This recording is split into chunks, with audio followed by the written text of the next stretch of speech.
രണ്ട് മക്കാബായർ 10-ാം അധ്യായം 1 മുതൽ 38 വരെയുള്ള വാക്യങ്ങൾ. ദേവാലയ ശുദ്ധീകരണം. അബ്രാമിനെ നയിക്കപ്പെട്ട് മക്കേബോസും അനുയായികളും നഗരവും ദേവാലയവും വീണ്ടെടുത്തു. വിദേശീയർ പൊതുസ്ഥലത്ത് സ്ഥാപിച്ചിരുന്ന ബലിപീഠങ്ങളും കാവുകളും നശിപ്പിച്ചു. ദേവാലയം ശുദ്ധീകരിച്ചതിന് ശേഷം അവർ ബലിയർപ്പണത്തിന് മറ്റൊരു പീഠം നിർമ്മിച്ചു. കല്ലുകളരച്ച് തീ കത്തിച്ച് ബലിയർപ്പിക്കുകയും കുന്തിരിക്കയും പുകയും വിളക്കും കൊളുത്തുകയും ചെയ്ത് തിരുസാന്നിധ്യപ്പം പ്രതിഷ്ഠിച്ച് 2 വർഷം കഴിഞ്ഞിരിക്കുന്നു. അവിടെ ബലിയർപ്പിച്ചിട്ട് അവർ സാഷ്ടാംഗം വീണ ഇത്തരം ദുരിതങ്ങൾ മേലിൽ തങ്ങൾക്ക് വരുത്തരുതെന്നും എപ്പോഴെങ്കിലും പാപം ചെയ്താൽ ക്ഷമപൂർവ്വം ശിക്ഷണം നൽകി രക്ഷിക്കണമെന്നും തങ്ങളെ ദൈവദൂഷകരും കീഴാത്തവരുമായ ജനതകൾക്ക് ഏൽപ്പിച്ചു കൊടുക്കരുതെന്നും കർത്താവിനോട് പ്രാർത്ഥിച്ചു. വിശുദ്ധീകരണ ദേവാലയം വിശുദ്ധമാക്കിയ അതേ ദിവസം, അതായത് ക്രിസ്മസ് മാസം 25-ാം ദിവസം ദേവാലയ ശുദ്ധീകരണം നടന്നു. അവർ അത് കൂടാതെ തിരുനാളിന്റെ മാതൃകയിൽ ആനന്ദത്തോടും ആർഭാടത്തോടും കൂടെ 8 ദിവസം ആചരിച്ചു. കൂടാതെ തിരുനാളിൽ ചെയ്തിരുന്നതുപോലെ തങ്ങൾ മലകളിലും ഗുഹകളിലും വന്യമൃഗങ്ങളെ പോലെ അലഞ്ഞിരുന്നത് അധിക നാൾ മുൻപെന്ന് അവർ അനുസ്മരിച്ചു. തരോഹിണി ചക്രങ്ങളാൽ അലങ്കൃതമായ പണ്ടങ്ങളും മനോഹരമായ മരച്ചില്ലകളും ഈന്തപ്പനകളും വഹിച്ചുകൊണ്ട് അവൻ വിശുദ്ധ മന്ദിരത്തിന്റെ ശുദ്ധീകരണം വിജയിപ്പിച്ച കർത്താവിന് കൃതജ്ഞതാ സ്വസ്ത്രങ്ങൾ അർപ്പിച്ചു. പിന്നീട് ആനന്ദത്തോളം യഹൂദജനം മുഴുവൻ ആ ദിനങ്ങൾ ആചരിക്കണമെന്ന് അവർ ജനഹിതമനുസരിച്ച് പുതിയ നിയമം ഉണ്ടാക്കി. എപ്പിഫാനാസ് എന്നറിയപ്പെടുന്ന അന്ത്യോസ്കസിന്റെ കഥ ഇവിടെ അവസാനിച്ചു. അന്ത്യോസ്കസ് യുപ്പാത്തൂർ.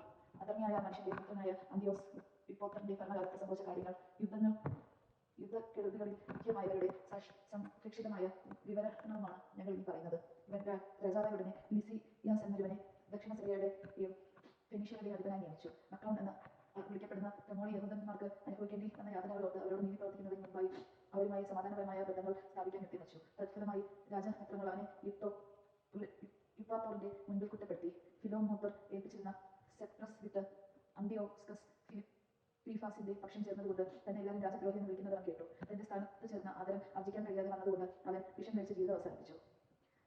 ഗോർജിയാസ് അവിടുത്തെ ഭരണാധിപനായപ്പോൾ ഒരു കൂലിപ്പട്ടാളത്തെ ശേഖരിച്ച് യഹൂദരോട് യുദ്ധം നടത്തിക്കൊണ്ടിരുന്നു. പ്രധാനമായ കോട്ടകൾ കൈയടക്കിയ ഇതുമേര്യരും യഹൂദരെ അലട്ടി.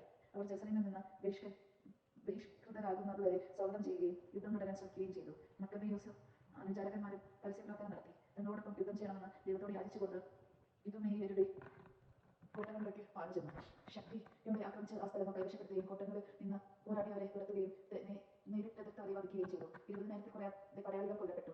ഉപരോധം ചെറുക്കാൻ സജ്ജമായിരുന്ന 2 ബലിഷ്ഠ ഗോപുരങ്ങളുമായി 9,000-ൽ പരം ആളുകൾ അഭയം പ്രാപിച്ചു. മക്കേബോസ് അവരെ ആക്രമിക്കുന്നതിന് മതിയായ ഒരു സേനയോടുകൂടി ഷിമയോനോടും ജോസഫിനോടൊപ്പം സഖ്യബോസിനെയും അവന്റെ ആളുകളെയും അവിടെ നിർത്തി. തന്റെ സാന്നിധ്യം അത്യന്താപേക്ഷിതമായ സ്ഥലങ്ങളിലേക്ക് അവൻ പുറപ്പെട്ടു. എന്നാൽ ഷിമയോനോടുകൂടി ഉണ്ടായിരുന്ന പണക്കുപിയന്മാരായ ആളുകൾക്ക് ഉണ്ടായിരുന്ന ചിലർ കൈക്കൂലി കൊടുക്കുകയും 70,000 റബ്ക കൈപ്പറ്റി അവരിൽ ചിലർ രക്ഷപ്പെടുന്നതിന് അവർ അനുവദിക്കുകയും ചെയ്തു. ഈ വാർത്ത മക്കേബോസിന്റെ അടുത്തെത്തി. അവൻ ജന നേതാക്കളെ വിളിച്ചുകൂട്ടി ആ ദുരാഗ്രഹികൾ തങ്ങളുടെ സഹോദരന്മാരെ വിറ്റുവെന്ന് അവർക്കെതിരെ ശത്രുക്കളെ സ്വതന്ത്രരാക്കി വിട്ടുവെന്ന് കുറ്റപ്പെടുത്തി. അനന്തരം അവൻ ആ ദ്രോഹികളെ വധിക്കുകയും വേഗം 2 ഗോപുരങ്ങളും പിടിച്ചെടുക്കുകയും ചെയ്തു. ഞാൻ ഏറ്റെടുത്ത യുദ്ധങ്ങളിലെല്ലാം വിജയം വരിച്ച മക്കേബയോസ് 2 ഗോപുരങ്ങളുമായി 20,000-ൽ പരം ആളുകളെ വധിച്ചു. യഹൂദർ മുൻപ് തോൽപ്പിച്ചോടിയ തിമോത്തിയോസ് വലിയൊരു കൂലിപ്പടയെയും ഏഷ്യയിൽ നിന്ന് വലിയൊരു കുതിരപ്പടയെയും ശേഖരിച്ചു.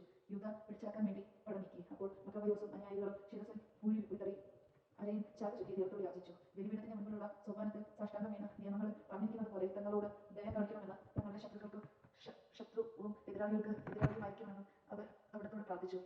അനന്തരം എഴുന്നേറ്റ് ആയുധങ്ങൾ ധരിച്ച് നഗരത്തിൽ നിന്ന് കുറെ ദൂരം മുൻപോട്ട് നീങ്ങി. ശത്രുസംഖ്യത സമീപിച്ചപ്പോൾ പ്രഭാതമായതോടെ ഇരു സൈന്യങ്ങളും ഏറ്റുമുട്ടി. തങ്ങളുടെ വിജയത്തിന്റെ ഉറപ്പ് തങ്ങളുടെ പരാക്രമം മാത്രമല്ല കർത്താവിലുള്ള ആശ്രയമാണെന്ന് വിചാരിക്കുന്ന ഒരു കൂട്ടം തങ്ങളുടെ ക്രോധവശത്തെ പടനായകനാക്കിയ മറ്റൊരു കൂട്ടർ യുദ്ധം മുറുക്കിയപ്പോൾ സ്വർണ്ണ കഠിനാനിട്ട കുതിരകളുടെ പുറത്ത് തേജസ്വികളായ 5 പേർ ആകാശത്ത് നിന്ന് വരുന്നത് ശത്രുക്കൾ കണ്ടു. അവരാണ് യഹൂദരെ നയിച്ചത്. അവർ മക്കബയോസിന് മുറിവേൽപ്പിക്കാതിരിക്കാൻ ചുറ്റും നിന്ന് തങ്ങളുടെ പരിചകളും ആയുധങ്ങളും കൊണ്ട് അവരെ സംരക്ഷിച്ചു. അവൻ ശത്രുവിന്റെ മേൽ അസ്ത്രങ്ങളും ഇരുവാളുകളും അയച്ച് അവരെ അന്ധതയിലാഴ്ത്തി ചിതറിക്കുകയും വധിക്കുകയും ചെയ്തു.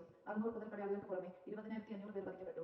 കേരായാസിന്റെ കീഴിലുള്ള ക്ഷുബ്ധ കാവൽ സേനയോട് കൂടി ഗസറ എന്ന കോട്ടയിലേക്ക് തിമോത്തിയോസ് പലായനം ചെയ്തു. മക്കബയോസും അനുയായികളും സന്തുഷ്ടരായി. അവർ അതിനെ 4 ദിവസം ഉപരോധിച്ചു. ഉള്ളിലുണ്ടായിരുന്നവർ കോട്ടയുടെ ഉറപ്പിൽ ആശ്രയിച്ചിരുന്നതിനാൽ കഠിനമായി ദൈവദൂഷണം പറയുകയും അസഭ്യവാക്കുകൾ വർഷിക്കുകയും ചെയ്തു. എന്നാൽ 5-ാം ദിവസം പ്രഭാതത്തിൽ മക്കബയോസിന്റെ സൈന്യത്തിലെ 20 യുവാക്കന്മാർ ആ ദൈവദൂഷണം കേട്ട് കോപം ജ്വലിച്ച് മതിലിലൂടെ ഇരച്ചു കയറി കണ്ടവരെല്ലാവരെയും നിർദ്ദയം അരിഞ്ഞു വീഴ്ത്തി. ഇതുപോലെ മതിൽ കയറ്റിയ മറ്റു ചിലർ എതിർത്ത് നിന്ന് ആ ദൈവദൂഷകരെ പിന്നിൽ നിന്ന് ആക്രമിച്ച് ഗോപുരങ്ങൾക്ക് തീ വെച്ചു.